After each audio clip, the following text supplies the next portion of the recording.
1500 करोड़ की Australia investment करने जा रहा है इंडिया में। मुख्तलिफ सेक्टर में इन्वेस्टमेंट होने जा रही है ऑस्ट्रेलिया की जानिब से। Foreign countries specially western countries में पाकिस्तानीज और इंडियंस को इक्वली ट्रीट नहीं किया जाता। जी हाँ, गूगल का सीईओ सुंदर पिचाई इंडिया से है। ना सिर्फ इतना बल्कि ट्विटर और फेसबुक के सीईओज भी इंडिया से हैं। हर मुमालिक में, हर वेस्टर्न मुमालिक में ज़्यादातर इंडियंस अच्छे ओहदों पर फाइज हैं। फिर कहाँ है गैरत इस कौम की? कहां है कस्टोडियन इस कौम की गैरत के? चाहे कोई भी है, मुझे गैरत चाहिए। मेरे 22 करोड़ अवाम को गैरत चाहिए। कहां है वो गैरत? On other hand side if you see Indians, तो इंडियंस जो है वो कौन सी ऐसी चीज़ है उनके अंदर, कौन सा ऐसा करंट है उनके अंदर कि हर जगह छाए हुए हैं। अगर हम इंटरनेशनल लेवल पे देखें तो अभी फ़िलहाल इंडिया इसलिए इंटरनेशनली इतना ज़्यादा मकबूल भी कह सकते हैं, पॉपुलर भी है। तो हम देखें तो इंडिया के टाइज बहुत स्ट्रॉन्ग है। क्या अगर आज हमारी फॉरेन पॉलिसी में इस हद तक बिकाऊ फॉरेन पॉलिसी है, तो फिर इस पाकिस्तान 22 करोड़ अवाम को चुल्लू भर के मर जाना चाहिए। क्योंकि वो अपनी मिनॉरिटीज़ को भी उतनी ही वैल्यू देते हैं जितने वो अपने उसको देते हैं रिलीजन को, उतनी वो मिनॉरिटीज़ के साथ भी अच्छे से रहते हैं। और ओवरऑल इंडिया जो है, जो इंडिया नरेंद्र मोदी ने शुरू किया था, shining India, growing India, developing India, तो इस इक़दार में इंडिया जो है बहुत ज़्यादा आगे जाता हुआ नजर आ रहा है। नमस्कार दोस्तों, जय हिंद। इंडिपेंडेंट इंडिया स्पेशल में आपका स्वागत है। दोस्तों, भारत और ऑस्ट्रेलिया में आपसी आर्थिक संबंधों को बढ़ाने और व्यापार को समर्थन देने के लिए ऑस्ट्रेलिया सरकार दोनों देशों के आर्थिक विकास में 1500 करोड़ से अधिक का निवेश कर रही है। जब भारत की आर्थिक विकास और सुरक्षा की बात आती है तो भारत और ऑस्ट्रेलिया एक महत्वपूर्ण साझेदारी साझा करते हैं। हाल ही में भारत ऑस्ट्रेलिया आवासीय शिखर सम्मेलन आयोजित किया गया, जिसमें दोनों देशों ने भारत ऑस्ट्रेलिया व्यापार रणनीति साझेदारी के प्रति अपनी प्रतिबद्धता की पुष्टि की। अब ऑस्ट्रेलिया के भारत में इतने बड़े निवेश को देख पाकिस्तान सदमे में है। दूसरी तरफ पाकिस्तानी मीडिया अपनी सरकार से शिकायत कर रही है कि दुनिया में भारतीयों को जो इज्जत मिलती है हमें क्यों नहीं मिलती। So friend, let's start this very interesting video. Thank you so much. बात करें हम ऑस्ट्रेलिया की, तो ऑस्ट्रेलिया इंडिया में 1500 करोड़ की इन्वेस्टमेंट करने जा रहा है डिफरेंट सेक्टर में, जो कि एक बहुत बड़ी अचीवमेंट है। इस पर पाकिस्तानी अवाम की राय जानेंगे। और आपको पता है कि किसी भी मुल्क में अगर इन्वेस्टमेंट जाती है तो मुल्क की जो इकॉनमी है वो बहुत ज़्यादा ग्रो होती है और मुख्तलिफ सेक्टर में बहुत ज़्यादा जॉब्स जनरेट होती हैं। यानी कि ओवरऑल इंडिया को बहुत ज़्यादा फ़ायदा होने जा रहा है। यानी कि मज़ीद इंडिया जो है और ज़्यादा ग्रो होगा आने वाले टाइम में। ऑस्ट्रेलिया जो है 1500 करोड़ की इन्वेस्टमेंट इंडिया में करने जा रहा है। 1500 करोड़ की ऑस्ट्रेलिया इन्वेस्टमेंट करने जा रहा है इंडिया में। मुख्तलिफ सेक्टर में इन्वेस्टमेंट होने जा रही है ऑस्ट्रेलिया की जानिब से। और क्या कहेंगे आप इस हवाले से? देखिए जी, सबसे पहले तो आपका शुक्रिया। मैं अप्रिशिएट करता हूँ आपके चैनल को कि बड़ा सेंसिटिव क्वेश्चन आपने किया है। उसमें ऐसे है कि देखिए, कुछ फैक्टर्स हैं जिनकी वजह से जो दुनिया का इन्वेस्टर है उसका ट्रेंड इंडिया की तरफ है, जबकि हमारे पाकिस्तान में इतने कुछ फैक्टर्स हैं जिसमें आप पॉलिटिकल इंस्टेबिलिटी कह लें, इसमें आप कह लें कि फैसिलिटीज़ नहीं है, इंफ्रास्ट्रक्चर नहीं है, कोई प्रॉपर प्लानिंग नहीं है, कोई प्रॉपर इसमें कोई मैकेनिज़्म नहीं है हमारे। इसी वजह से आप इंडिया में देख लें, पॉलिटिकल इंस्टेबिलिटी है, आज तक वहाँ आर्मी का कू नहीं हुआ। देख लें, जिसका टेन्योर आता है वो 5 ईयर्स पूरे करता है। हमारे मुल्क में देख लें क्या हो रहा है, क्या हालात हैं। हम हमेशा इंडिपेंडेंट रहे हैं दुनिया के, हम हमेशा कर्ज़ों पे इंडिपेंडेंट रहे हैं। हम अपने एक्सपेंसेस को किसी भी पिछले आप गवर्नमेंट्स देख लें, किसी ने भी अपने एक्सपेंसेस को कम नहीं किया। उन्होंने बस अपनी करप्शन पे जोर दिया है, अपने पैसों पे दिया है। ये इस वजह से लोग जो हैं पाकिस्तान की तरफ नहीं आते, क्योंकि यहाँ पे मुदाखलत भी बढ़ी है दूसरे मुल्कों की।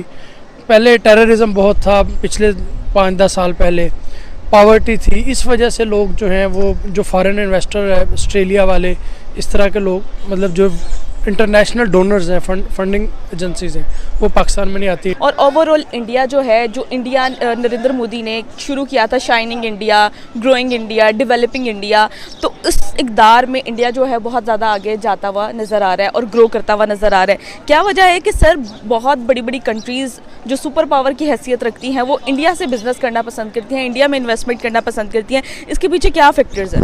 देखिए, बात बिल्कुल डेफिनेटली देखें, इन्वेस्टमेंट होती है दो तरह की, डायरेक्ट इन्वेस्टमेंट, इनडायरेक्ट इन्वेस्टमेंट। ये जो भी डायरेक्ट इन्वेस्टमेंट किसी भी कंट्री में जाती है तो वहाँ ये गेम चेंजर होती है। Foreign countries specially western countries में पाकिस्तानीज और इंडियंस को इक्वली ट्रीट नहीं किया जाता। जी हाँ, गूगल का सीईओ सुंदर पिचाई इंडिया से है, ना सिर्फ इतना बल्कि ट्विटर और फेसबुक के सीईओज भी इंडिया से हैं। हर ममालिक में, हर वेस्टर्न ममालिक में ज़्यादातर इंडियंस अच्छे ओहदों पर फाइज हैं, जबकि पाकिस्तानियों को जॉब अपॉर्चुनिटीज़ भी नहीं दी जाती। इसके पीछे क्या वजूहत हैं? अगर हम इंटरनेशनली ग्लोबली देखें तो पाकिस्तानीज और इंडियंस को इक्वली ट्रीट नहीं किया जाता इंटरनेशनल लेवल पे, स्पेशली इन वेस्टर्न कंट्रीज। इसके पीछे क्या रीजन है? इसके पीछे कोई एक ख़ास रीज़न तो है नहीं। आपको ये भी पता है कि अगर हम देखें तो पाकिस्तान को किस लेवल पे कंसिडर किया जाता है, ये भी हम देखते हैं। अगर hand side if see Indians, तो इंडियंस जो है वो क्या, कौन सी ऐसी चीज़ है उनके अंदर, कौन सा ऐसा करंट है उनके अंदर कि हर जगह छाए हुए हैं? अगर हम इंटरनेशनल लेवल पे देखें तो उनको बहुत ज़्यादा प्रमोट किया जाता है, इंटरनेशनल लेवल पे ग्लोबली उनको बहुत अच्छा ट्रीट किया जाता है कंपैरेटिवली पाकिस्तान। वाई? अगर हम देखें तो अभी फ़िलहाल इंडिया इसलिए इंटरनेशनली इतना ज़्यादा मकबूल भी कह सकते हैं, पॉपुलर भी है, तो हम देखें तो इंडिया के टाइज बहुत स्ट्रॉन्ग है। आपने लोकल अदारों को भी इन्वॉल्व किया, आप अपनी परफॉर्मेंस तक रहते, अपनी नाकामियाँ छाइयाँ अपोजिशन तक रहते तो बात ठीक थी, जो आपकी 95% स्पीच थी। लेकिन आपने भुट्टो साहब को भी बीच में डाला, और भुट्टो साहब के जो फॉरेन पॉलिसी की वजह से जो कुछ हुआ उनके साथ, जिन्होंने किया उनके साथ, जिनके साथ मिलकर किया उनके साथ, आपने उनको भी शामिल कर लिया। फिर आज अपना मुकदमा खड़ा अपनी परफॉर्मेंस की बजाय आपने कहा कि ये एक नेक्सस है, क्लियर अल्फाज में नहीं बुखारी साहब, एक नेक्सस है जिसने मिलके ये साजिश की है। और वो नेक्सस स्टार्ट होता है लंदन से, एक बाहर है, दूसरा वेस्ट है, और तीसरा पाकिस्तान में। और आप क्या कहना चाहते हैं? ये वो चीज़ें हैं जो बहैसियत रियासत, मेरे लिए बहैसियत रियासत मैं समझने से कासिर हूँ कि मेरी रियासत इसको कैसे लेगी, एक। और दूसरा लम्हा फिक्रिया रियासत के लिए कि अगर आज हमारी फॉरेन पॉलिसी में इस हद तक बकाऊ फॉरेन पॉलिसी है, तो फिर इस पाकिस्तान 22 करोड़ अवाम को चुल्लू भर के मर जाना चाहिए। अगर यह रियासत है कि मुल्क का प्राइम मिनिस्टर खड़ा होके सबके गिरेबान नंगे कर रहा है और कह रहा है कि मुझे इसलिए उतारा जा रहा है कि मेरे खिलाफ साजिश हो रही है, फिर कहां है गैरत इस कौम की? कहां है कस्टोडियन इस कौम की गैरत के? चाहे कोई भी है, मुझे गैरत चाहिए, मेरे 22 करोड़ अवाम को गैरत चाहिए। कहां है वो गैरत? अगर मेरा प्राइम मिनिस्टर इतना हेल्पलेस है कि भरे मजमे में पूरे पाकिस्तान, पूरी दुनिया को सुना रहा है कि मैं हेल्पलेस हूं, मैं कुछ नहीं कर सकता, तो फिर हमें रियासत छोड़ इस पाकिस्तान को सोचना चाहिए अपने मुस्तकबिल का।